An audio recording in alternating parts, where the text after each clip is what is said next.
Эта история берет свое начало в 1988 году. Маленькая деревушка в Эстонии жила обычной жизнью, заботливо ухаживая за своими узкими улочками, окруженными уютными домами.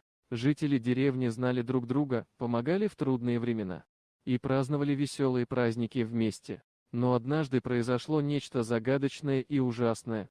В 1988 году, когда осенние листья начали опадать, жители деревни начали исчезать один за другим. Сначала это казалось случайностью, но когда исчезли уже все, никто не мог понять, что произошло.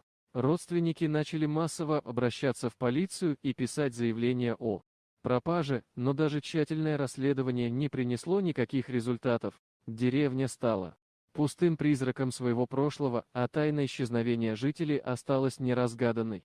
Спустя почти четверть века, когда многие уже забыли о загадочной деревне в Эстонии, рыбаки, отправившиеся на лов рыбы у берегов Италии, случайно наткнулись на таинственный остров, затерянный в море. Перепуганные рыбаки обнаружили, что на острове живут люди, одетые в старинные одежды и говорящие на незнакомом им языке.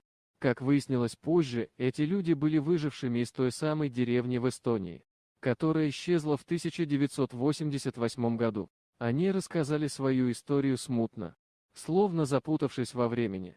По их словам, после того, как их поля и огороды стали увядать, они решили уйти из деревни, чтобы искать себе более плодородные земли, долго блуждая. Они оказались на этом острове, где им пришлось выживать в трудных условиях. Земля на острове была неплодородной, их урожаи не приносили плодов, а контакт с внешним миром был обрывками. Это открытие стало настоящим шоком для всех. Исчезновение деревни и возвращение ее жителей после многих лет. Многие люди все-таки решили остаться на острове, но в их душах все еще теплилась память о родной земле. Со временем, когда тайна была разгадана и связь с внешним миром восстановлена, жители деревни с острова стали вновь встречаться с родными и близкими, рассказывая им свою невероятную историю. Для них это было новым началом, шансом вернуться к прежней жизни, которую они потеряли много лет назад. История деревни, исчезнувшей в 1988 году и воссозданной на таинственном острове, стала предметом интереса исследователей и ученых. Она напоминала о том, как непредсказуемы пути судьбы и как важно помнить о своих корнях и о том, что история всегда имеет продолжение, даже если она кажется утраченной.